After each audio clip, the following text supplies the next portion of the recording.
Rappin with ReefBum is sponsored by Bulk Reef Supply and Ecotech Marine. Hey, what's happening, everybody, and welcome back to another episode of Rappin with ReefBum. I'm your host, Keith Berkelhamer. So today I have the pleasure of welcoming Ania Nerowski from Gallery Aquatica. What's up, Ania? How you doing? Hey, g'day. How's it going? Going great today. Thank you. Yes, Ania is coming to us live from down under in Brisbane, Australia. So it's Friday morning. Happy Friday there to you. Thank you. Thank you. Just had my first coffee. I'm feeling pretty good. I love how you pronounced Brisbane. That was commendable. Most people say Brisbane.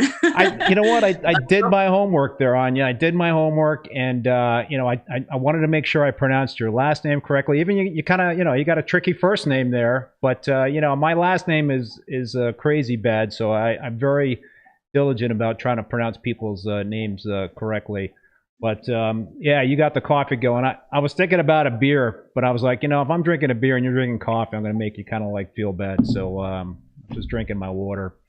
Look, if I were you at 7 p.m., I would be having a vodka, but very close. I mean, I thought about it because I am a little nervous, but you know, you're a little bracer. I'm going to go to work after this, so probably best I don't turn up tipsy. Yeah, no, you don't want to do that. No, it's what, 10 a.m. Friday morning there. So anyway, so Gallery Aquatica is a marine aquarium store, a local fish store in Brisbane, Australia, and Ania is one of the co-owners. So before we start chatting, though, I want to thank the sponsors for this show, both Bulk Reef Supply and Ecotech Marine. I really appreciate them supporting the show, and I also appreciate you folks out there that are tuning in. I see there's a number of you joining the live stream. Please don't forget to hit that like button. We got almost 50 people joining us right now and only 15 likes. Let's get that up a little bit. Also, don't forget to hit that subscribe button to the channel. And as always, we encourage comments and questions in the live stream. We're going to just kind of have a little conversation here with Ania. And yeah, we'll kind of go back and forth in terms of what you folks are saying in the chat. Cindy, thanks. Yep, I appreciate that.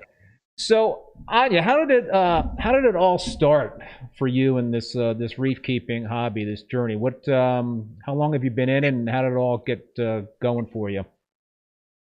Sure. That's a great question, Keith. We always had aquariums in our house. It's my dad who really inspired me to be so fascinated with, keeping that ecosystem in a glass box. Every Friday, we would drop my mother off at to get the groceries, and me and Dad would go to the local fish store. And my dad, he is, so stereotypically Euro. So we're Polish and actually half Russian too. So my dad would go to the shop and buy every single fish and just jam all these different species together. And the LFS owner, I remember him going, "But sir, they're Siamese fighting fish." And he'd be like, "No, I want 20. You give me 20. And so we just had this like crazy mix of different species all together. And, not long after, I became one of those purists, where you had to have everything matching from the same location. Anyway, so eventually all these fish that weren't getting along caused us to require more and more aquariums because, X would fight with Z. And fast forwarding, as soon as I finished high school, I went to university and I ended up doing a triple major in a Bachelor of Science with marine biology in there too. Even though I actually had aspired to be a herpetologist, because I absolutely was very heavily into reptiles then too. So I got this job just over 20 years ago in this giant aquarium store, which had both marine and freshwater, and they were importing fish on a ginormous scale, which, we used to just sell multiple setups a day. And my boss then was giving us, a 50% discount, which in my university, I had just no money. So that was really helpful. And I very quickly, had 10 tanks, then 20, and I capped myself. Well, actually, yeah, I was capped at 30 aquariums. And the first marine tank was actually at that store. I worked there for 10 years in the end. And so it would have been about 2001 when I had my first saltwater tank. And it had sprung from this little kid, this father had dragged this little boy in, by the scruff of the neck, and he had collected an Antenarius striata frogfish on the jetty, like just on the canal where they lived on the Gold Coast. And he wanted me to tell the little boy that he wasn't able to keep this fish in a lunchbox, and anyway, so it was adorable. It was jet black and like quarter of an inch or something. And so I tested the salinity, and so in the end he ended up giving it to us to sell, or to because we couldn't put it back. That's the law in Australia: when you've removed something, you can't put it back. So I set up this tank, and the salinity was actually very low. Specific gravity was what I was measuring then. This was 1.014. So I set up this brackish tank, and my frog ended up growing, enormous. And so then he got his own 3-footer, and very quickly after, I had one of the clients there was getting rid of his brand new 6x2 apple green 2-pack giant reef tank. Wow. And he hadn't even wet it yet. I think it felt brand new. Wow. So, and it had the rotating spray arm over the sump, and metal halides, of course, and I had that in my bedroom. It was huge. How big was this tank? A 6x2 by 800 high, 800 centimeters. I don't know what that. Sorry, like 2.5, just over 2.5 high. Sounds big. Yeah, it was big as a first go. And I was, obviously I had good connections when it came to livestock. And back then, coral was actually harvested with live rock. So you would buy this chunk of rock with, corals, because the quota system was completely different than in Australia. So we got, every kind of pest you could imagine, which back then you would kind of like really baby every little creature. Such a different perception now with all the clean, sustainably made, rock. So yeah, basically fast forward that again, because that was 20 years ago. And so I met Cameron at an aquarium store that we were both working at here in Brisbane.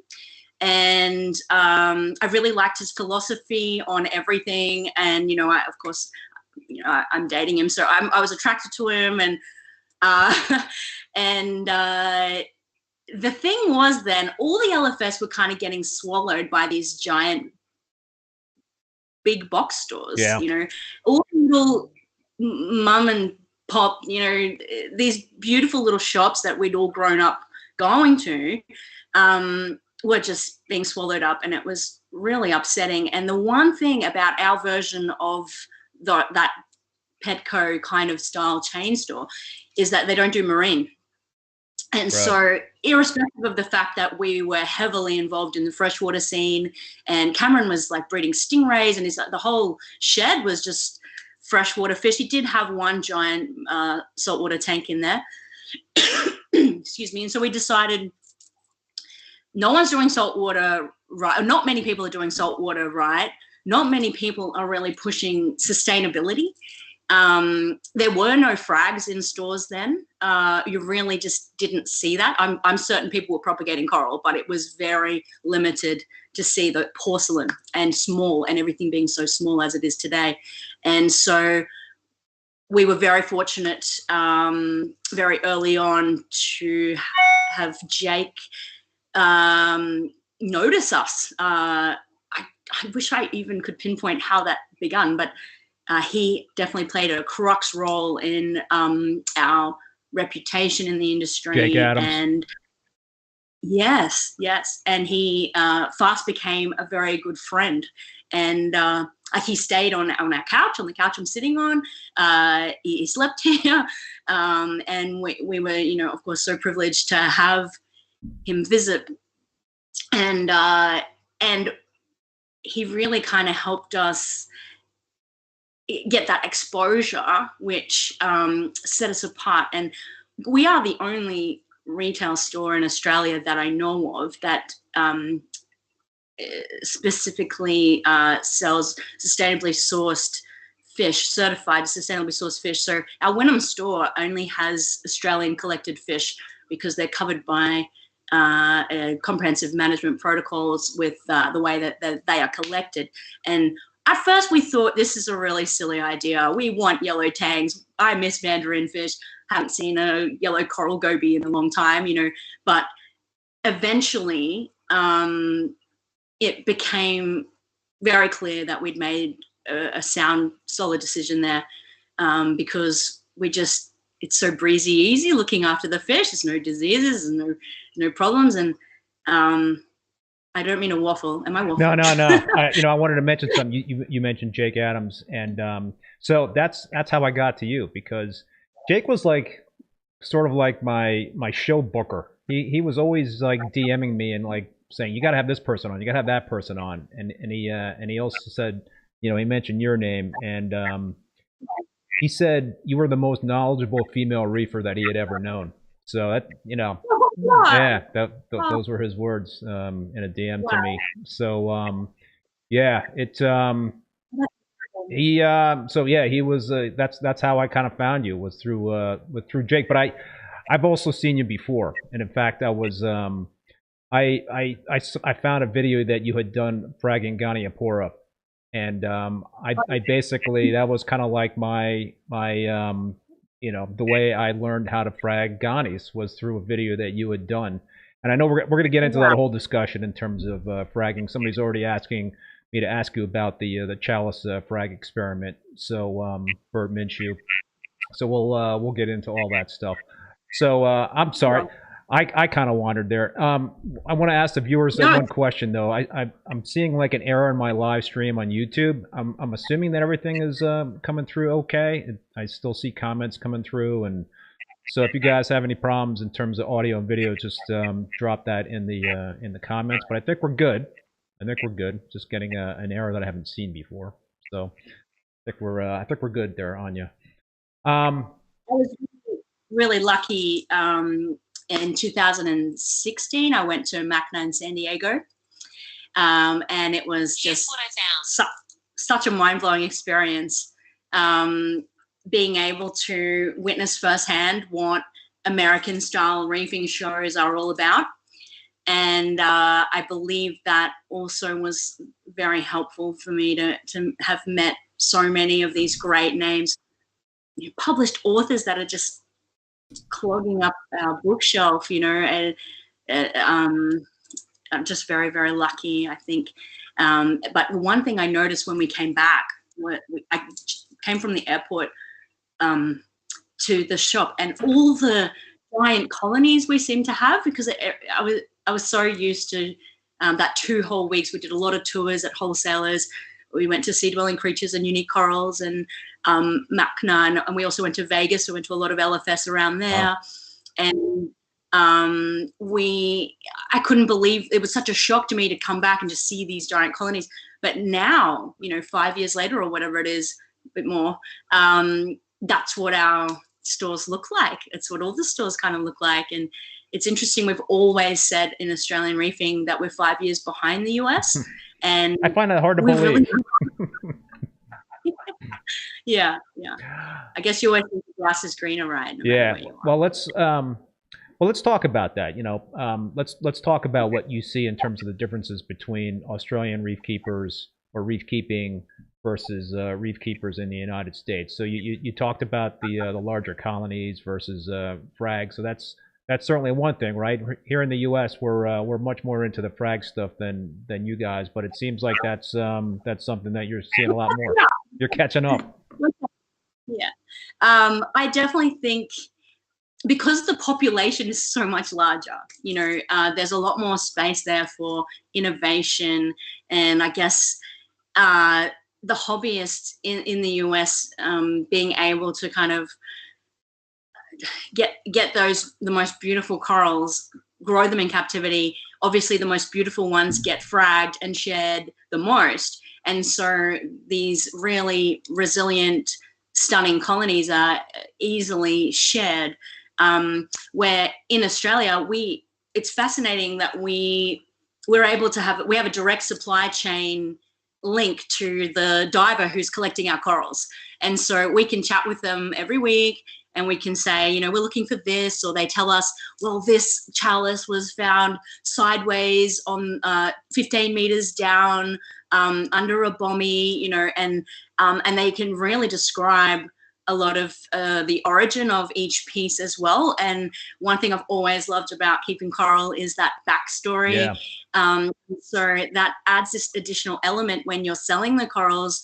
You can say, hey, well, this one was actually found under these conditions, and it really blows people's minds. But we're also very we're privileged to have that information, I guess, given the way that you guys can get Australian coral in Australia in the US. It's exchanging a number of hands often before the end user receives it, and we really have begun intensifying the fragging. Our state of Queensland has the Great Barrier Reef, of course, and it's the most famous reef in the world. We're very fortunate. It's literally on our doorstep, and just under it, which is where Brisbane is Moreton Bay, and a lot of the corals that the LPS corals are from just above us. So maybe a few hour drive is where they set out diving in Mackay and Bundaberg area, and that's where all the homophilia, the micromusa, hammers, a lot of fimbriophilia in awesome colors come from, and so my role is very heavily based on the coral curation and propagation and shipping. And so every week it's very important for me to check the weather, because I need to know what part of Australia the corals are going to be available this coming week, given they need good boating weather, no rainfall, no wind, under 25 knots to get the boats out. And then and they also need to actually physically be out there, so I know where to kind of reserve the budget. And because around Australia, around in north, around the Northern Territory, there is a very unique array of coral there. It's the only place that we can get branching hammers, for example. Clams are very prolific there. There are the Christmas tree worms all come from there. And occasionally I'm feeling like maybe the coral is settling from Indo there. So you get like some really rare, lot of gold and orange pieces. And why this is so relevant to us is, of course, because Australia has such strict importation laws that don't allow us to get any invertebrates or coral from overseas. Right. And so the one huge difference, 5-7 years ago that we could notice was like, how much are your red BTAs? $20, $30? What? Ours were $800. Whoa. Yeah, and even as a great example, yesterday we got our first pair of Harlequin shrimp, and I heard they're like $40 over there, right? So this pair sold yesterday for $2,000. What? $2,000 for a pair of Harlequin shrimp? Whoa. Yeah, that was right, and it's a real thing. Wow. It's a real huge difference because we can't import invertebrates. And like when I went to Sea Dwelling Creatures, I saw just rows and rows and rows and rows of blood shrimp, which are $300 here. Redline cleaner shrimp, which are $220. Huge. Yikes. And yeah, and so you always hear that from Australian reefers. So why aren't the prices like there? But I'm certain that some of our locally collected corals, because we don't have to justify the exportation freight and things.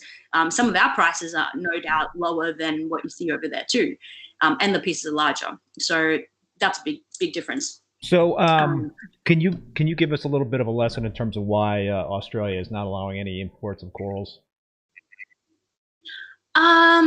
Is that a loaded question? I mean, is there a whole saga behind this in terms of why that's the case? No, I won't waffle through that answer, I promise. So I think the border security is so stringent because the seafood industry, Australia relies so heavily on the seafood industry. And like even to obtain a mariculture permit in Australia is incredibly difficult. In Queensland, because of the Great Barrier Reef and the way that larval movements, like the seagrass, the mangroves, it's all protected. It's only been a handful of years since we've been allowed to legally obtain a mangrove, to be honest. We're still not allowed to collect any macroalgae. And so you don't see those beautiful like planted marine tanks like you do see in the US, unless sometimes algae will come on the bottom of a coral on a bit of rock. And so then if your cleanup crew doesn't destroy it, of course you can preserve it. But it's few and far between. So it's all heavily protected, and even each state has its own special, very strict quarantine laws. I believe like Western Australia is one of the most stringent. Like even when I send coral or fish to WA, we have to apply for a permit from their government, as it's called a pre-approval release. And same with Tasmania, the little island at the bottom of us. And it's because if something were to some sort of disease or something unknown, or a hitchhiker, but I've always thought though, I mean, what person is really going to put something from their aquarium back in the ocean? But I guess it's. Well, I guess where you're at, that's certainly a possibility. If somebody wants to like break down a tank and they've got a whole bunch of corals and fish in there, and they're having problems getting rid of it, then you got the ocean right there.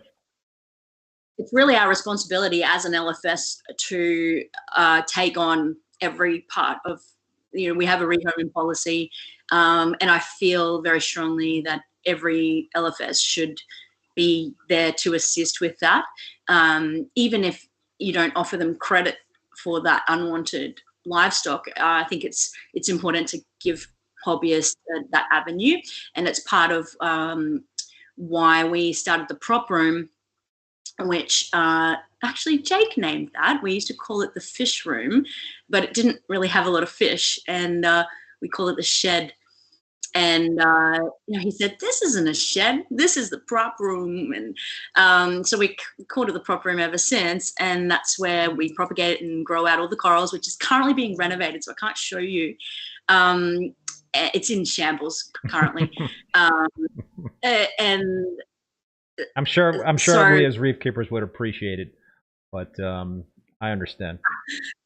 It's a mess. I mean, mid next year is when I'm hoping to film and the next Frag Files, and I'm being really positive about that. You got some definite kudos in the chat here for your videos. Oh, thank you so much. That's Gallery Aquatica TV for those folks that don't know about it on YouTube. Should we watch? Sorry, I don't know what I was answering there. Another huge difference is our natural seawater. The fact that 95%, I feel, at least of our clients, are using natural seawater. And you really... So using natural seawater in terms of for water changes. Yeah, yeah. Wow. Yeah.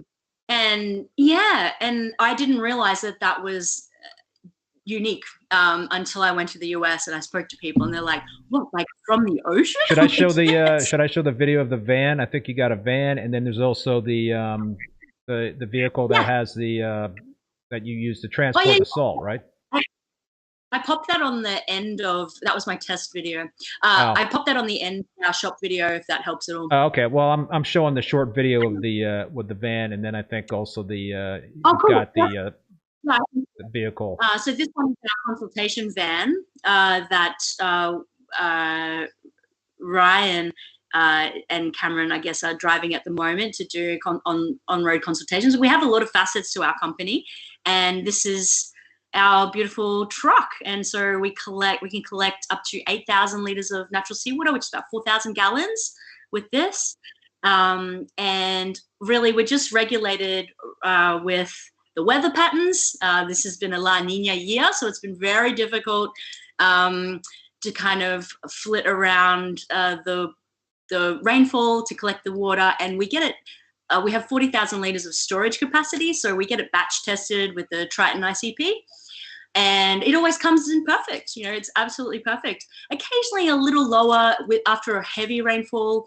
A little lower in some of the foundation elements, but otherwise it's just so this is like a service or a product. So would you actually have like 5-gallon buckets of this sea salt water in the store, or would you pretty much use that truck to go to people's homes and just offload the water that way? Both. So at both the stores, so we have a second store now too, and both our stores have like 2,000 litres of storage capacity for salt water. So the truck will fill up the shop's water, and then we just have it on tap. So clients are coming in with drums, and it's 25 cents a litre. That is so cool. And and we sell RODI in much the same way, same price. If you do so choose, people need it for evaporation and top-ups. But, and so people just line up all day long with their drums at either the RO or the natural seawater taps. And some regular clients fill it themselves because we can get really busy in that little room. And I appreciate that. You guys should do. You should create some like a gas station, like gas pumps. Have sea saltwater pumps. People just pull right up.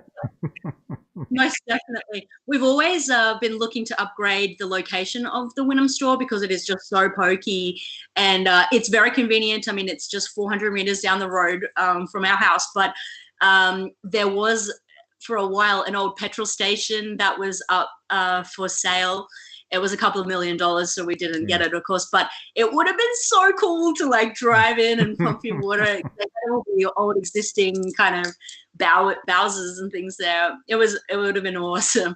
Yeah, that would be great. So we certified that the seawater is perfect. Through the Triton. Oh yeah, through to the ICP. Yep. However, as like an indicator, just an easy one on in situ, we do actually have the spin test machine, just to give us a very broad look at the parameters. But the guys, so we have truck drivers that Rory and Cameron have their truck license, and so do you guys call them trucks? I feel like you might have called it a truck. Yeah, truck. Yeah. Utes are trucks there, right? Anyway, so they test the salinity and the phosphate, and because of course if there's been extensive rainfall, the phosphate will be the runoff that's coming from the farmland and everything. We're either collecting off the Gold Coast, which is south, or the Sunshine Coast, which is north, and Brisbane is the city in between the two cities. And so that allows that collection distance also allows them to deliver in bulk. And so it's very cheap. I think it's $100 or so for 1,000 liters delivered. Wow. And so most people have an IBC and they get discounts if they get 2,000 or 5,000 or the full load, as they call it. It gets cheaper and cheaper. And, you know, we supply water to a lot of like aquaculture facilities, or some of our wholesalers will take the water, and then it's quite cool because we get to buy their stock and we kind of exchange services there, nice. Which is great. So is this like a common thing in Australia, like local fish stores selling actual seawater, or are you guys unique in that regard? No, it's really the done thing. I mean, I think there may be a handful that push salt sales, bucket salt sales, and of course there are pros and cons each way. I could sell either as a sales pitch, kind of from a sales pitch standpoint, but I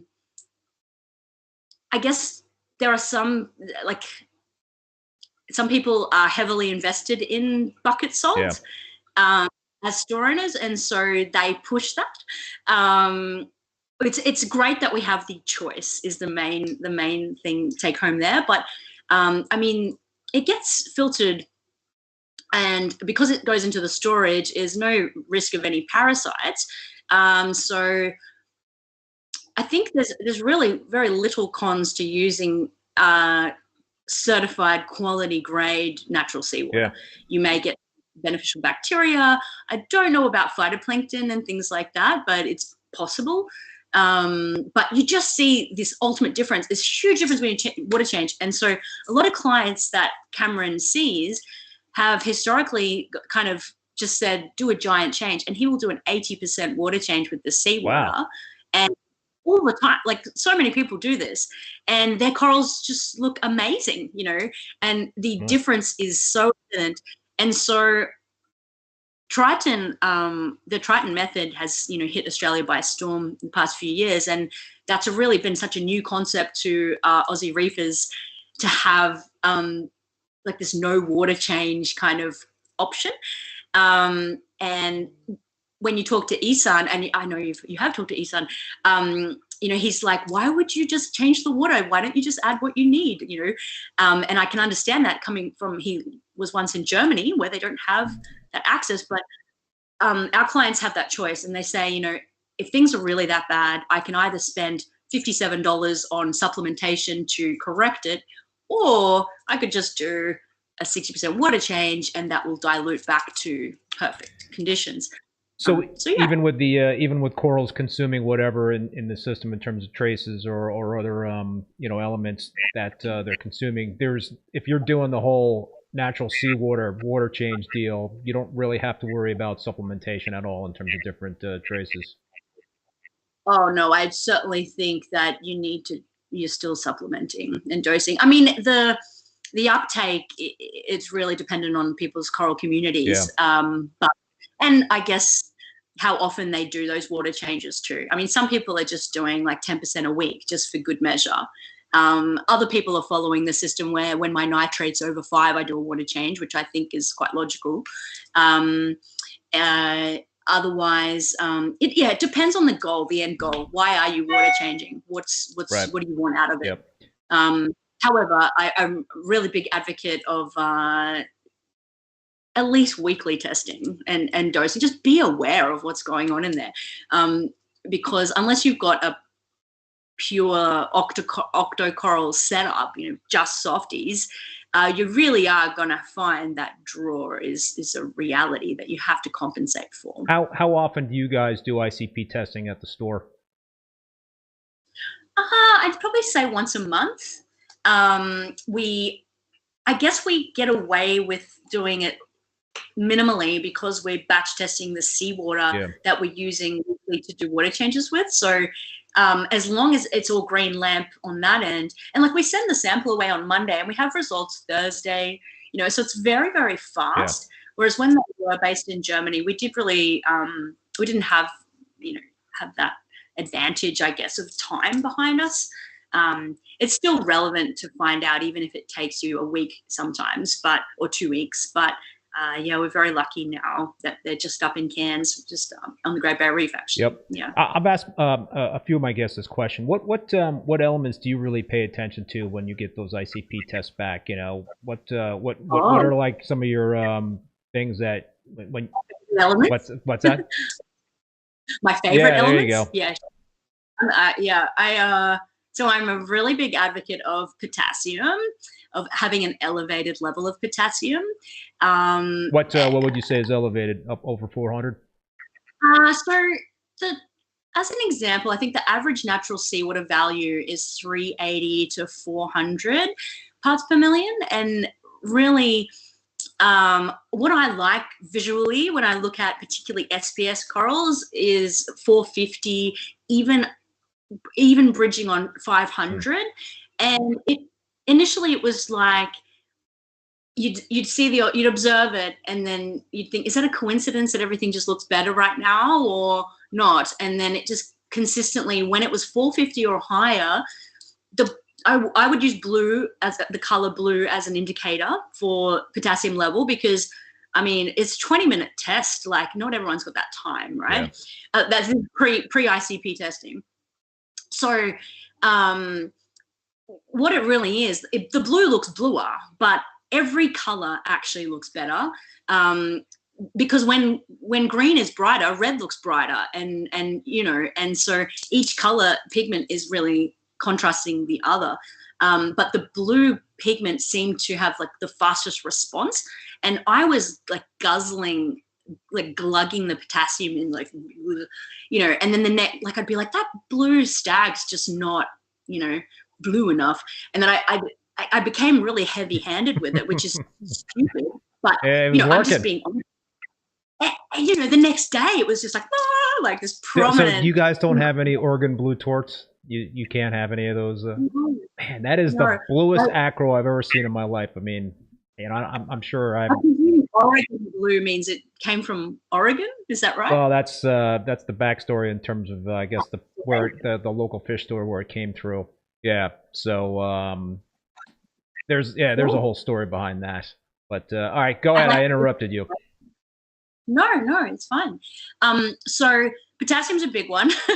And it was funny because the second time I got to go to MACNA, which that was MACNA Vegas, right? So I think it was 2018. I had all these expert, amazing people at right in front of me. And so I was able to chat with different people about my elevated potassium theory. And one said that it plays a role in the bacteria that lives within the coral slime. And when the bacteria is happy, the pigment glows brighter. So that was, I was like, okay. And then somebody else said that it's also relevant in bacteria, but it stimulates the pigments in a way that it doesn't just do blue. But like I said, when one color is bright, they all kind of complement each other. And it was interesting that each person I spoke to had their own theory as to why my observations were valid. And then Sanjay actually had a speech at our Australian Reef Stock, and he posted his ICP results, and there it was, 500 potassium. Yeah. And I was like, oh my God, even Sanjay is the high potassium. I'm gonna ask him that question because both him and Paulette are gonna be on next week. Oh my God, yeah, that's so cool. We'll definitely watch. Yeah. So, you know, I think we're always learning, and we're always trialing things, and you know, and I think with the potassium thing, I didn't know why, but I sure as hell knew that I liked the results, so I just kept doing it. Can we get into trouble overdosing potassium? Yes, you can. Particularly, I think if it's potassium chloride, when you have that excessive chloride. So, okay, don't be heavy-handed in my recommendations. I would suggest to test it, find out your number, do the mathematics, work out at a corrective dose, and do it slowly. I actually personally have not seen any ill effects whatsoever from heavy-handed potassium dosing, but I have seen people comment such. So, yes, that I would say that. The other element I find is consistently low in Australian reef tanks across the board is iodine. Yeah. And the best potassium supplements are actually potassium iodide, right? So just by, you know, elevating the potassium, you're also contributing to that iodide, which is fantastic. So I told you in our test chat that we had set up our first soft coral only tank in the living room, which is funny, but I'm really loving it, and so is Cameron and our son, and it's just so easy. But the one element I'm dosing on the daily is the Coral Essentials iodide, and it's meant to be 1 drop per 100 liters, and I'm doing 2 drops actually, and our corals just look fantastic. I think I got the idea from Mr. Sprong, the legend himself. Yeah. In one of the books that he wrote, I swear he's written it somewhere that you could drip iodine in to a soft coral system nonstop, and it would never really be considered overdosing for the coral. Oh, wow. Of course, you can really stuff up SPS with elevated iodine. It causes coral bleaching, so be very careful. That would not be good. No. And the one time I accidentally had an iodine overdose, we had a combo Montipora rock. It had like 12 different types of Monty, and it was in grow out in the what we call the Zoa system, which we actually keep Monty in there now. So anyway, and when I opened the door to the shop, these the corallimorphs, the Discosoma, were like, you know, huge, and all these corals are just beaming, and I'm like, what on earth? I've never seen this. And then I rounded the corner and I saw this whole Montipora rock was just bleached, and a couple of acro frags that I was preserving bleached. Some collateral damage. Yeah, and what had happened is we had used Lugols to dip. I'd been dosing iodine, and actually that recent batches of natural seawater were already at the upper recommended limit. And so, you know, it was just that. So I did stop using Lugols. And well, now I just bath a bit extra if I do use iodine for dipping. Yeah. We have a couple folks. Cindy Reef Girl says her last ICP was 473 for potassium. Paul, our moderator, said that he had 451. So yeah, we've got some folks out there that have got a little elevated. I can't recall off the top of my head what my potassium is at this point. I'm pretty sure it's over 400 as well. Amanda Meckley, ACI Aquaculture, 450 to 480. Yeah. There you go. I'm sure there's many other roles that potassium plays in our reef systems, but yeah, I mean, if next time I get to have a beer with Isan and Julian from Triton, I'll ask them again what their new thoughts are on the element.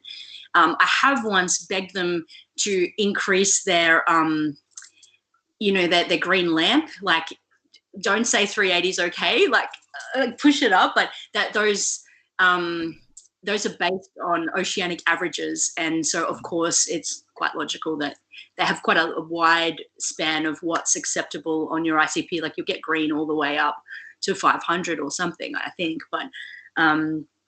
But starting at 380, I was like, no, can we just bump it up a little? Yeah. I also am a really big advocate of of maintaining a magnesium ratio. Magnesium. 3.1 times your calcium. 3.1 to 3.4. So there's a range there. Magnesium to calcium. And yeah. So this doesn't work well for people that feel they want to keep a very high calcium level, because it's a nearly unobtainable goal to have your magnesium at 1600 or something, But the quick fix, because magnesium is not very concentrated as an element when you're dosing, and so you don't want to add like 3.5 kilos of mag just to correct. So it's much easier to reduce your calcium down to say 420, 440. And then you can shoot for that 1360. I use a calculator usually, of course, but what we see there is massive polyp extension, great coloration, particularly in like Fimbriophilia, hammers and frog spawn, and Montipora actually as well is another indicator there for that ratio. I've actually I feel like our team has solved a number of clients, why doesn't my coral look good questions, just by having your magnesium in that ratio. But why we say 3.1 to 3.4 is because of the potential error in the test kits. Yeah. I heard that when you have high mag, it could be even 400 parts per million out, which is huge. And so you may believe that you have that higher magnesium. But other LFS in our area, we all kind of came together once at a conference in Cairns, and like down south, it's Reef Secrets, which is a good friend of ours, and he's very stickler, like he's like 3.2 or die, where 3.2 of course is in between 3.1 and 3.4, but it's just a tip. It's like a hot tip, and I believe it's enabling calcification at the correct kind of, like it's preventing precipitation. So you're also saving money, because of course the role of magnesium is to hold apart the calcium from binding to the carbonate. And if you don't have enough magnesiums present, they're just gonna precipitate, and then you could have this falsified idea of consumption, thinking that because of course when we're testing, that precipitated is not going to come up on our test. It's not bioavailable. So it's really important to have enough mags to like hold them apart. I often use an analogy that the calcium and carbonates are like kids at a school dance, and the magnesium's like the bouncer who's like pulling them apart from like making out. And they kind of really want to be together, but like you need enough people, bouncers, to like hold them apart so they don't. I've never heard it described that way, but that's an awesome way to visualize what a complicated chemistry type of formula.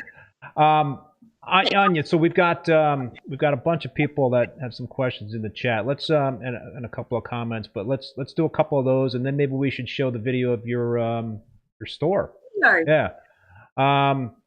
Interesting one from Amanda Meckley.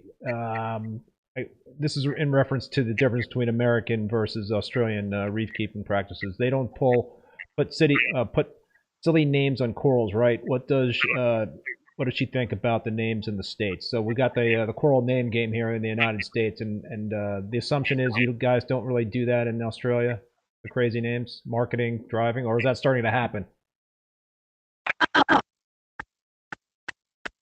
Question, and really appropriate for me actually, because the first time I did a public speaking presentation at a marine aquarium conference up in Cairns, my topic was the name game, do Aussie reefers want to play? And it was fascinating to me back then. I think it was 2016 or so, because having that opportunity allowed me to dive into some research about history of why naming started in America. And there was a beautiful example where I think the first named zoanthid was pumpkin, anyway, something to do with Halloween. And I delved into all these deep dives into these forums, really old files and things where people had started to talk about it. Anyway, and so I'm really of the opinion that the names are important to be able to identify it, right? Yeah. I really cringe at the concept of we named it something fancy to get more money for it. I know it happens. I got you. But I'm really against that. Like, you have to be realistic. Zoanthids, there's only a handful of species of zoanthids. Last I checked, there was like 7, right? But how many variants are on our rack? 200, you know, and you and I are the same species, but my name's Ania, you know. I deserve a name because I am an individual, and so do you, you know. And a really good analogy that I remember using on that speech was the fruit and vegetable industry, right? Or roses or orchids or anything like that, which is being cultivated in captivity. Like, you know, when you want an apple, that you want an apple, but there's a Red Delicious, there's a Granny Smith, and it's really important to discern that, right? Because the Granny Smith is sour and you need that for the salad, whereas the red, you know, and so on. And I think that from the perspective of simply identifying it, and also paying some respect to its origin. So we don't do that. So we don't do, like, Gallery Aquatica would be GA, right? We do not do GA strawberry shortcake. We just say strawberry shortcake. And I see that a lot in the US, and I understand why that is as well, because you're respecting the person who grew it. It became so amazing in their display, and then that person shared it. And I think where the most relevance comes from with these names is people like myself who have a collector mania, you know, problem, where I need one of everything. Like, I love zoas, so I need them all. And I need to know that that I have a different one coming, you know, and that, like, orange ring zoanthids, there are so many, and they do vary. You know, everyone will be like, oh, they're eagle eyes. They're not. They could be wham watermelons or Johnny Appleseeds or whatever name. They are funny names. I do laugh when I hear some of these names. But I think for people like me who really care about the difference, like, well, that one has a green line mouth and that one has a white line mouth and that one has alternate frill, you know, it's really important for people like me. Not everyone has that collector mania. Some people just want a beautiful reef tank with giant corals, and that's cool and that's fun. And the same way, I think that some people hate on the names, I'm allowed to, like, love on the names, you know, and that's okay. But I have never really made any up, or maybe a handful, but only because I was forced. And I'm definitely it's much more relief to me if we find a new, say, wild strain of, say, a Montipora hitchhiking on the side of a Lobo. And then we find it in the US already on Google. Like, that gives me a lot of relief. You're going, oh, thank gosh, someone else has already named it. I'll just call it that, you know. And a good example with Jason Fox jack-o'-lantern, for example, right? So we can't import corals into Australia. So I think what I needed to tell people at this conference was, you can't be calling your jack-o'-lantern Leptocerus a JF jack-o'-lantern, right? Like, it's disrespectful in some way to Jason Fox because he didn't grow it. That's not from him, you know? And then you're kind of cashing in on his name, on his popularity, I guess. And we got ours from the divers at Cairns Marine, you know, it came from the ocean. So it's totally okay, I think, to call it a jack-o'-lantern, but it's not okay to call it a JF jack-o'-lantern. Yep.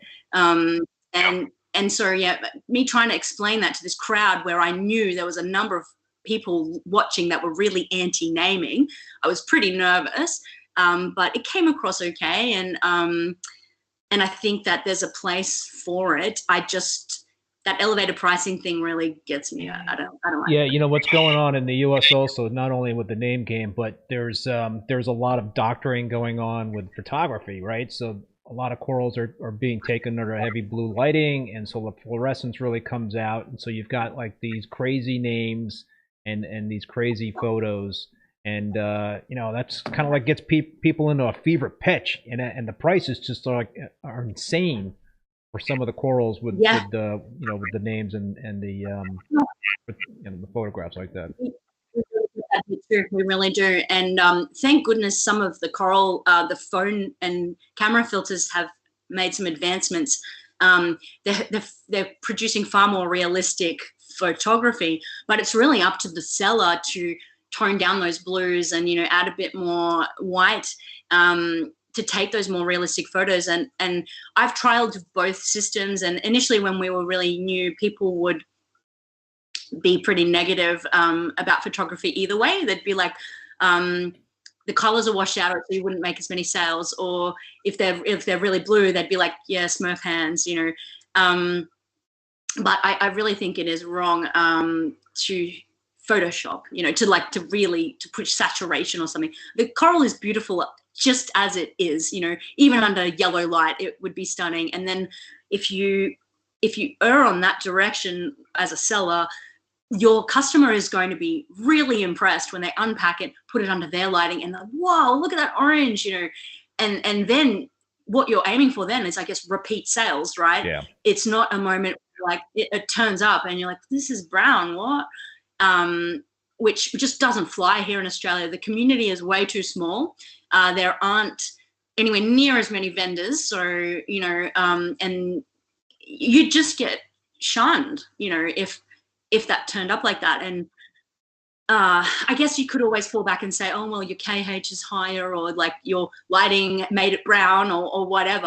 A common thing is like, well, you know, the coral's going to lose color when it's shipped. You know, that's like a common thing. It's like, come on, you know. I think that if it's shipped correctly and what have you, I'm a big advocate of you know, taking videos, photos under full spectrum lighting. If it looks good under full spectrum, then you know what you're getting, and if you like the blues, then you're going to see the fluorescence pop in whatever kind of coral you're going to get that goes under fluorescence. But I think that full spectrum lighting should be more of the rule versus the exception. Totally agree.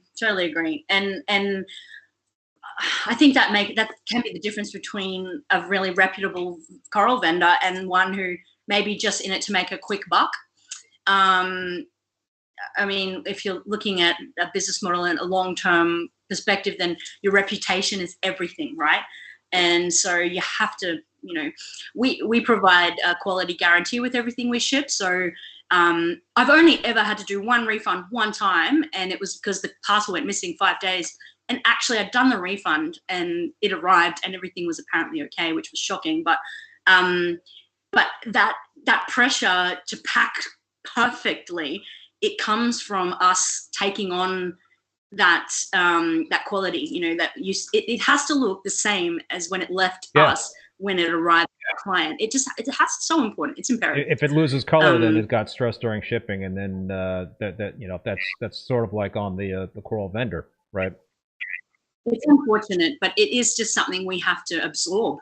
I mean, we use activated carbon, concentrated oxygen, triple bags, heat pack, ice pack, bubble wrap, newspaper. It's all there, you know. And I'm sure you do too. I check the weather at point of destination, and you just have to be. I also take photos before I pack it, right, so that there's it's a full transparency. And I think, yeah, it takes a little longer. It's a little more steps, but you know, and we don't charge for packing either. It's just absorbed in the price, but we certainly appreciate all the support we get. So, you know, of course, we'll bend over backwards for our clients. Yeah, you and I were talking before when we were doing the test to make sure we had a good connection and whatnot yesterday or a couple of days ago, and yeah, we're talking about shipping. And you know, Chris Meckley and Amanda Meckley at ACI Aquaculture. They're a big coral wholesaler down in Florida.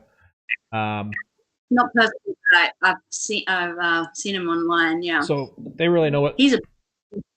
Yeah, Chris has been a guest on a few times, and they really know what they're doing. And so yeah, I mean, I was having a lot of issues with UPS not making the deliveries on time. So you know, and in those instances where that happened, there would be some coral losses. So to really hedge my bets, I wanted to kind of up my game in terms of shipping to make it about as bulletproof as possible. So if UPS drops a ball and they're late and not delivering next day, that the coral losses would be minimized, if none at all. So yeah, I talked to Chris, I talked to some other coral vendors, and yeah, so I had been using a bag sealer and just sealing bags with water, the tank water, but now I'm doing oxygen, activated carbon, and using bag clipper to seal the bag. So it's costing me more money because I'm using more water. The bags are bigger. I need bigger boxes. I needed to spend money on a whole oxygen setup. But you know what? I think the thing that you got to think about it's all about the animals, right? You want to like the animals to survive if there is a hiccup on shipping. So that's what it should really be about. Yeah. I think it's important as a buyer too to really I understand that sometimes couriers can it's out of our hands, right? Like what happens between us and the client and the end user. But I think it's important to support the businesses that are providing that guarantee on arrival, at least. There are some fraggers here that send out corals with a 1-week guarantee even, which I think is amazing.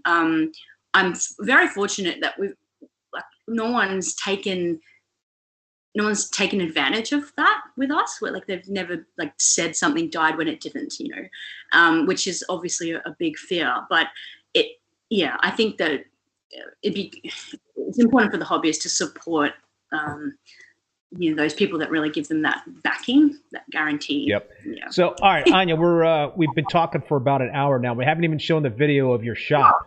So let me start running that video. There's going to be a probably like a 25-second lag before you see it pop up. Are you still watching on your phone? I'm going to try and watch it on my phone. Yeah. Wait, here we so go. you shot this video, and I haven't even seen it yet, so this is all fresh to me. But I guess so I shot this one when we were shut 2 days ago.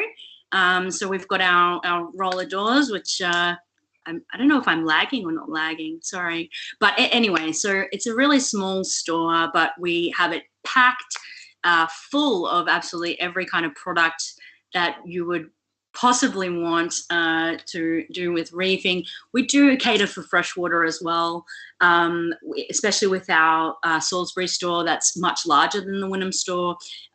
However, I actually couldn't change the lights outward of our stuff because took the shop mobile phone home. So I couldn't focus on camera and display, but you can see the drums we're selling there for people to to pick up. I realize if there's a lag, I'm not explaining myself well. Sorry. No, that's fine. Go for it. Cool. All the brands are really well represented. We have a giant shell for Seachem, Triton, Continuum, Ecotech, what's around the side there, Red Sea. We've got Coral Essentials, which is our Aussie, we love Coral Essentials. And we have 2 or 3 systems where we sell live coral. And at the top, we call it the live rock tank. It's quite funny, our live rock tank hasn't actually had any live rock in it for well over 5-6 years, but we still call it that. And we put giant rehome corals and really large soft corals in there. And also if something's a bit questionable, we pop it up there as almost to quarantine it from our main 2 selling systems. So you can see, or you will be able to see, I'm a zoanthid nut, and that was our premium zoanthid rack there. And I have a bit of coral OCD with curation usually. we hadn't restocked the shop. We're getting orders today, so this is about as low as the stock kind of gets. Wow. Yeah, and we because the prop room is under construction. It's a little different at the moment. We're doing the fragging and putting it directly in the store, which it's good and bad. I mean, there's nothing. I have no other choice, but it also doesn't allow for me to do a lot of propagation at one time, where usually I make 300 frags in one session. And so I gloss over Cam's display because it's way too blue, but it's a heavily dominant, SPS dominant display, and it's gone through a whole ream of different ups and downs, you know. And this little Red Sea tank is what we call, it's my display, it's called the stash tank. And one of my favorite SPS corals is actually Leptocerus. And I, in the prop room, hoard quite a lot of different colors of Leptocerus. It's not a very popular coral here. We sell it for $15 a frag, and it barely moves. But it's just, I just love the diversity and the fact that it's low light. I love Montipora as well. I'm really loving acro at the moment as well. But you know, I can't say I've got a favorite coral. There's so many. And I'm obsessed with Reactors. These ones we call Persian rugs. So the bottom left side of my display tank is my Reactors hoard. Some of them are bouncing, some aren't. I just love the really fuzzy ones. And so we have this giant red Monty scroll just like taking over. And everyone's saying, oh, do I take it out? Do we leave it? And I have not got time for my display tank at the moment, so we're just kind of leaving it for now. So on the other side of that Zoa system is where I'm watching now. So there's like scalemia, or, you know, homophilia, some soft corals. There's our bagging station down in the guts. So that little aisle gets quite busy because that's where we're bagging all the stock, and then customers want to come see the fungia and the goni and the Monty frags are all around there too. I don't know why I've just not shown the Monty. Okay, sorry. And so anyway, next system we call the SBS system, even though it has LPS too, and we've got, you know, our hammer corals, a whole range of Seriatopora. I love the diversity of bird's nest corals, and I think they're like a perfect beginner SBS coral. So they're $10 for these really nicely grown out frags, which is great. And we've got, like, you know, the bird of paradise and fancy ones for $30. And I even have Seriatopora dendritica, which Reef Builders did a beautiful article on by surprise.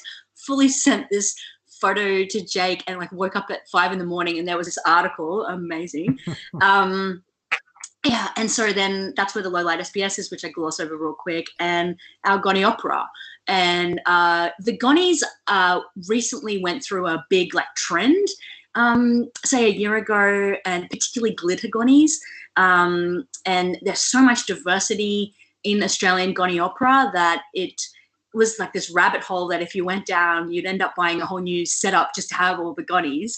And it's funny because they were once considered such a challenge to care for. Yeah. My first job, my boss used to say with the Gonis, you have to tell the customer that they need to feed every mouth, and if they don't, it will die, and it'll die anyway. And so they're going to basically buy another one in 6 months. I just like mind blowing to think where we've come today with caring for these. You know, I think they can live indefinitely, really. So what's been the key in terms of the difference today versus years ago?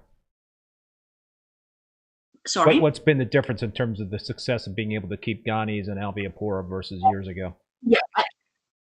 You know, Justin Credible told me a line that I think about a lot. He designed the Gonio Power, the food that TLF sells.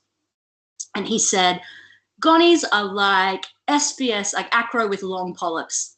They respond well to an elevation of KH. They appreciate more flow than people give them. And they're surprisingly hungry. And they need a different particle size of food. So most people use like very fine powdered foods, which is okay. Or you could use live plankton, which is okay. But that Gonio Power has like almost flakes in it. and the feeding response is quite impressive there. And so I think with Goni, our understanding has improved so much more with, you know, the onset of just more knowledge and technology, and also monitoring. We're testing more, and we have more information about the relevancy of stability as well. Oh, okay, sorry. So I don't know where we're at on this video, but I must have quickly glossed over the fish system. And of course, you can just see all Australian fish except for something like that yellow tang as a rehome. And what I'm seeing now is the van and the saltwater truck. Which, yeah, we saw already. I didn't know whether you had anything behind that. Well, I'm not a video editor, right? So I didn't do so well with that. I think I missed clips there, but it's okay. It's okay. I think we're. Do you have a train? Do you have a train going through the depot right now? Because you and I were talking about this, and all of a sudden I'm hearing some feedback, and you said that whenever a train comes through the station, that your internet goes to crap. Correct. Yeah. It doesn't usually last very long, but it will correct once I hear a honk, like the train go honk. And it hasn't honked yet, but I'm sure any minute now. I guess, remember in our trial, the train runs every half an hour, and it happened at past and or something like that. So yeah, it would make sense. All right. So the fish system. The other thing that I noticed were the acros in there, and you had some colonies that obviously were taken from local waters there, and prices were 30, 40, 50, 60 bucks for a colony, an acro colony. Yeah, that's and then $60 is pretty high, to be honest. Those colonies that were left, so we hadn't received an Acropora order in maybe 2 or 3 weeks, so it's not a fresh order. We would usually get 20 pieces per order, because you can see we can't really house a lot more than that. And some of them often come in like quite large. The small ones are of course cheaper, and then the larger ones. Sometimes certain collectors, because since social media, like, they can follow the trends too, right? And so if they see someone selling something for an exorbitant amount of money, then naturally the price will elevate, and it's like a cycle. They're like, oh wow, they got that for it. Well, now ours is this, and it sort of, you know, creeps up. And we definitely have been getting smaller and smaller wild colonies since the quotas changed.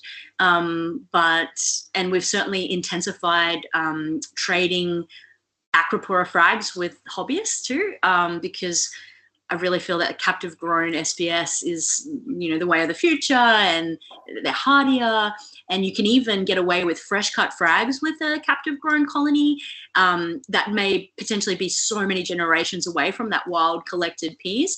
The downfall with the wild pieces is of course the potential for Acropora eating flatworm. When the wholesalers they sell a whole, it actually comes with rock underneath, so it's like a whole acro colony.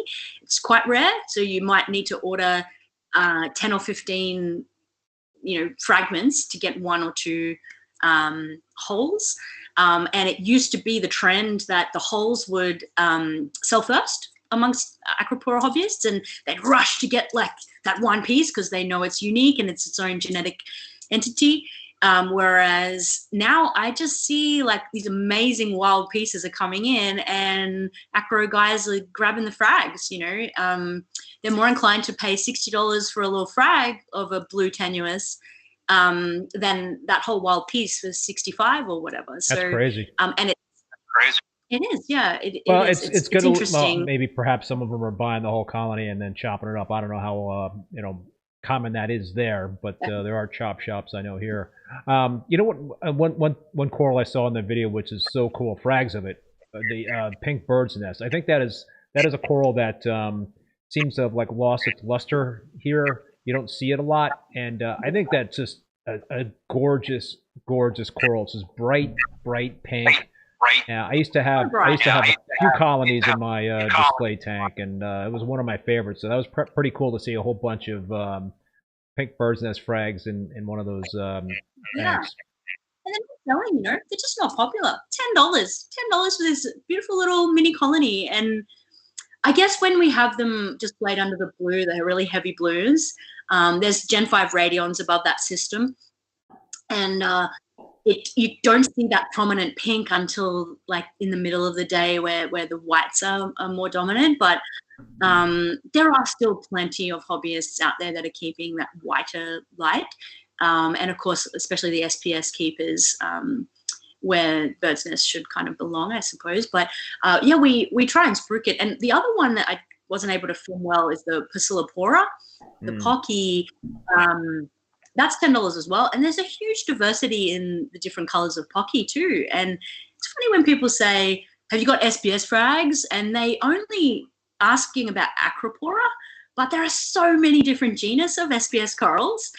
I'm like, yeah, did you want Leptocerus, Stylocoeniella? Do you want Montipora, Samicora? We've got Seriatopora. Like there's so many.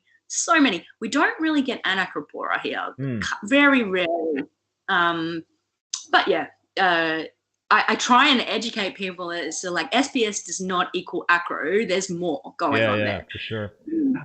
So Ania, there's been a few comments about fragging. I mean, you're obviously an expert in terms of fragging. I saw one comment that you could create 100 frags, I don't know, in a matter of minutes there. But Bert Minshew had a specific question about the chalice frag experiment with and without eyes and / mouths. Did any live with the mouths / eyes? I think, and then there was some other chatter in the or comments in the chat about the difference between mouths and eyes, and I guess there is no difference from what I'm reading in the chat. Can you kind of give us the story about the chalice frag experiment and how it turned out?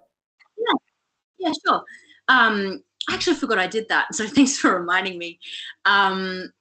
So in the frag files, the coral propagation series that we film in the prop room, we do try and just make it a little, like it's a little bit like a cooking show. It feels like here are here's the recipe, here's my ingredients, and this is what we're doing. But we try and have like a fun running experiment going through it as well while we're doing it. And I've always wondered why certain chalice frags did or didn't survive.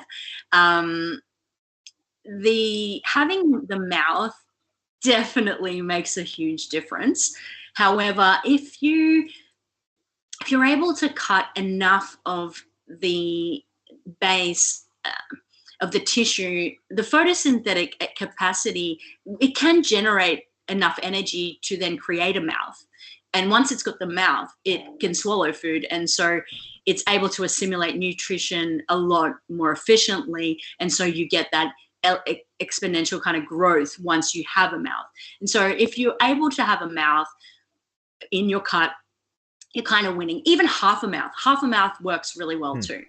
I used to be quite apprehensive with cutting through mouths with LPS, but sometimes it happens by mistake, unintentionally, but that's okay. You know, half a mouth is probably better than no mouth. I believe from that experiment, we had like a 20% loss on the frags with no mouth. And I don't often sustain any losses. And I'm being honest, we really don't lose corals or frags because we take so much care with every level of fragging and then their growth. But there have been cases, like we've got this really rare chalice in Gam's display. I think it's very similar to the Jason Fox Goldmeister, which on Google just has so many different names. And that is one really confusing part about names, when multiple vendors have this different name for the same thing. I wish that there was like a board, like a panel of like decision making, like a database or something where this is this name and let's just stick to it, you know. I really wanted to write a book about zoanthid identification before I had our son. That was like my life goal for this very reason. And I wanted to provide different photos under different lighting of every single zoa variant and all the distinguishing features down to the very like microscopic detail so that people would have this guide, but it's a very niche market of who would buy that book. But, you know, it could happen one day. Back to the point about mouth versus eye. Now, corals don't have eyes. As a description, it's very common for people to say, oh, you get 3 eyes with that. And this is a point that Jake so perfectly would tout, that, you know, corals don't have heads, they have mouths. So when you say, oh, it's a 3-head torch, that's improper language. And I fear with the loss of Jake that will be lost too. So I'm gonna really put it out there to, I guess, as his legacy to, like, you know, corals don't have eyes, they can't see, they have mouths, and they don't have heads. It's hard when you constantly say heads, right? I do, but he's right. He was right, and yeah. So I get it when you're like, oh, it's an orange eye chalice, because it looks like eyes, right? And it's a very descriptive term. So it's not like I'm going to get upset about it or anything, but I think, yeah, that's the whole story about the mouths and eyes. Well, you know what? I think, you know, I think Jake was all about also just being, you know, trying to be true to the reality as possible. I think he was also he was a big advocate in terms of using scientific names, right, to identify corals. So that was like another thing that he was certainly a big advocate of. What about so Anya?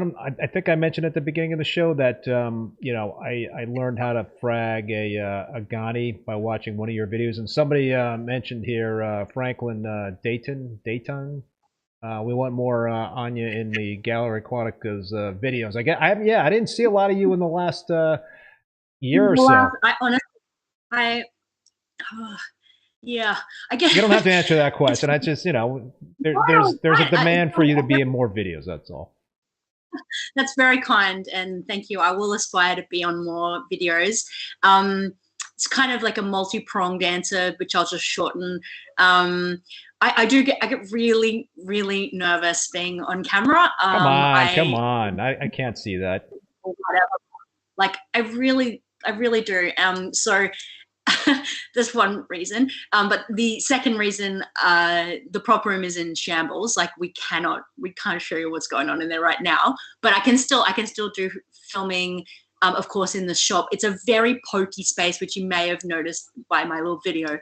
And it's a hard space to put.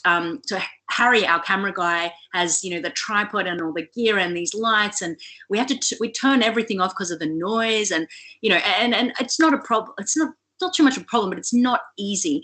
And like one of my favorite topics to talk about is ketamorpha, for example. So I've got like all these ideas of videos that I really want to put across. But executing them in that space is actually really difficult. We've tried to film that keto one before, and like I lie down on the ground at the refugiums, and like you can't get the angle right, and can't show, and then we can't fit, and like it's all. I'm just like, God damn it, we can't do this. It's not working, and so we move on to something a little easier. But the other thing, our camera guy has been so blessed. He bought himself a huge farm, 2.5 hours drive away or whatever. It's ages away. Ooh. Lucky guy. He owns horses and, you know, all that. But he is now far more limited with when he comes into town, right? So he's actually been filming with Cameron on this one trip a week for quite some time now.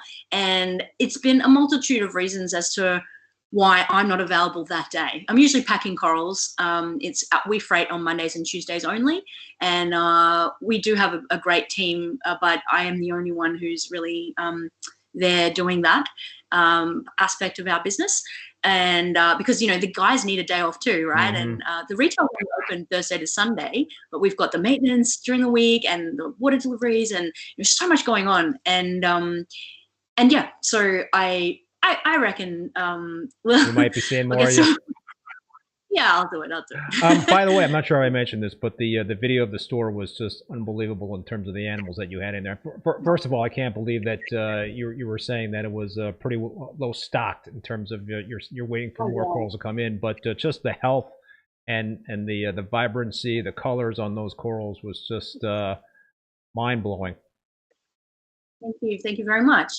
Yeah, we really try and like. I'm very a very good feature of my personality is that I'm well versed in coral curation, and I don't know if I have OCD or what. Like, I don't know what it is, but it's the levels, because we're dealing with such a small space. We can just pack so much in because we have such a confidence when it comes to coral compatibility.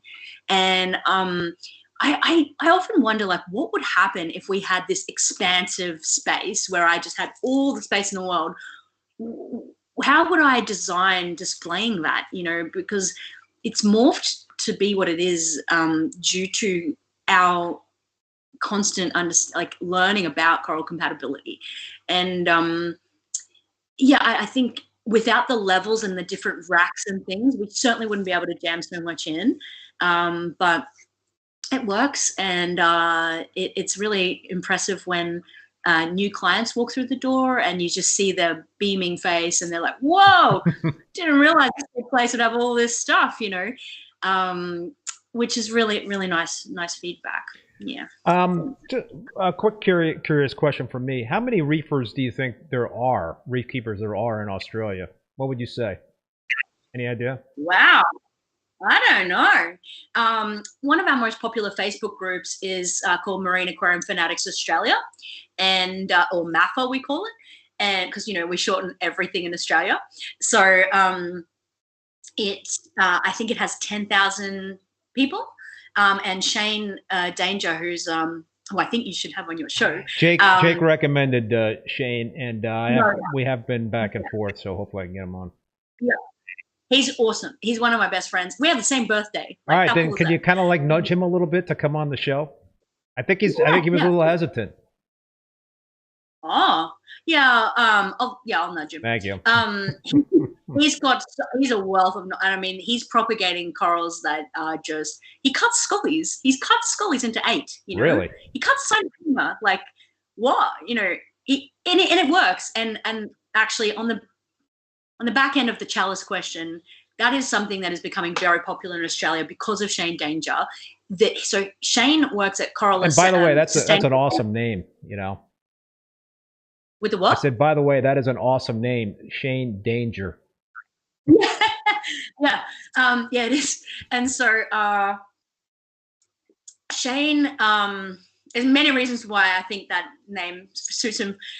So anyway, Shane, the company that Shane works for, it produces supplements, and one of their unique blends, it's called CBE, and it's not an amino, it's not a foundation, it's not trace elements, it's they call it the juice. Like it's anyway, it's developed over a number of years now, and you used to have to buy it in 3 separate bottles, and it exponentially enhances the coloration on your corals.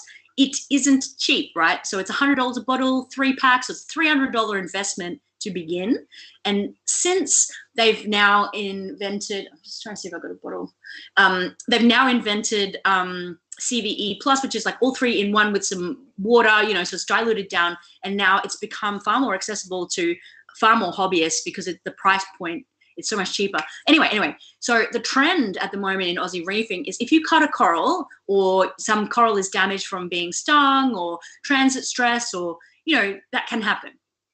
You soak it in the chroma, which is the chroma and the oh my God. Vitacam? Vibrant. Oh. C and the V, like the separate bottles. And it's like 100% guarantee that this is going to work. Wow.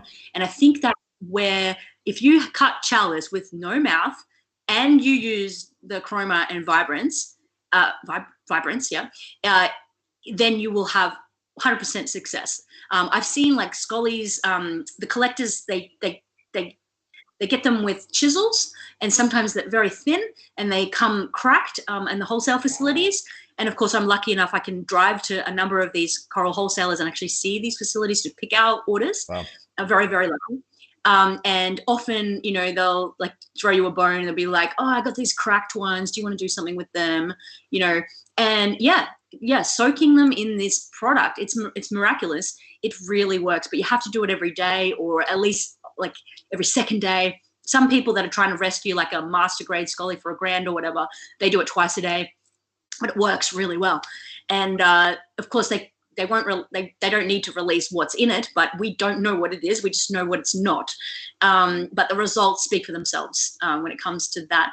Why was I talking about Shane? I went somewhere there. I'm sorry. Something about Shane. Yeah, anyway. Well, I think, what'd you say? He's great. Yeah, definitely nudge him for me. But how many reefers are in Australia? Yeah, that was the question. Yeah. Shane runs MAFA, right? So yeah, that's where I got with that. So Shane is the admin of this group that's like grown, and he writes articles, and he's written for Reef Builders, and he's just such a character, you know, and he's been doing like frag days, MAFA frag days, where like we don't have events, reefing events like you guys do. We have Reef Stock and a pet expo, and you know, there was like a frag stock for a little bit before COVID, but like we really don't have those events those frag swap meet things that you guys have, which is a real shame. Yeah, that's surprising. All right, like just get us all together and let's talk coral. Like, yeah. Yeah. No, I think numbers I've heard in the United States is there's about 1 million people that have reef tanks. I don't know how accurate that is, but that's a number I've heard before. Who knows? That's incredible. That's a hard number to come up with, I guess. Well, Ania, I'm not gonna keep you much longer. I know you've got a full day ahead of you there, even though it's Friday, and you know, I know you got stuff to do. You're a very busy person, but any final thoughts before we sign off for the night, morning? I just really wanted to say thank you so much for giving me the opportunity. It's such a privilege being on your show. I'm so grateful that we could come together at a time that, you know, neither of us have to be awake at some silly hour. And I really look forward to watching the rest of your shows as well. And I'm really going to kind of snoop on you, and I want to find out all the acros and frags that you're selling. I haven't had an opportunity to do that, but I can't wait. I'm going to go check out your coral. Coral photos are like my biggest vice. Like I just love well-taken coral photography. Well, you know what I do for each one of my frags, I take videos of the mother colonies. So that's a way I try to like really represent what I'm selling, you know, and try to be as realistic as possible. Those posts are always the popular ones. Around Mother's Day, I do like a mother and son, or you know, something like that. And gee, they're popular. I mean, because it's totally different once you can see something grown out, you know. Other than because you can get some really misrepresented coloration on frags, which is both good and bad. Yeah. I can't thank you enough, Keith, and thank you for sharing those beautiful words from Jake. It really means a lot to me. Yeah, you know, with Jake was the best part. When he said something, he really meant it. Like, yeah. No, that is just love honesty, you know. And sometimes he was brutal, but we needed that. We needed that. Yep. And he was a very genuine, real person. He said what was on his mind, and that's something that sometimes people don't like to hear that stuff. But you know, I think I want to know. You know, if you have something to say, just say. Yeah. There you go. Well, Ania, we've really enjoyed having you.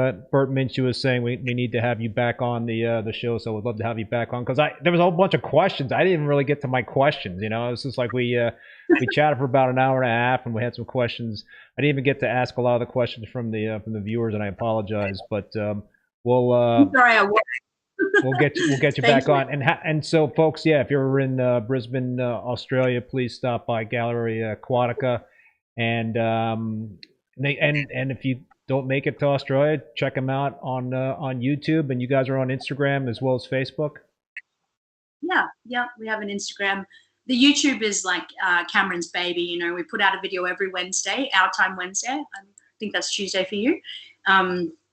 But yeah, I'll definitely endeavour to get a few more, bit more airtime on that. Cool. But, Looking forward to seeing you.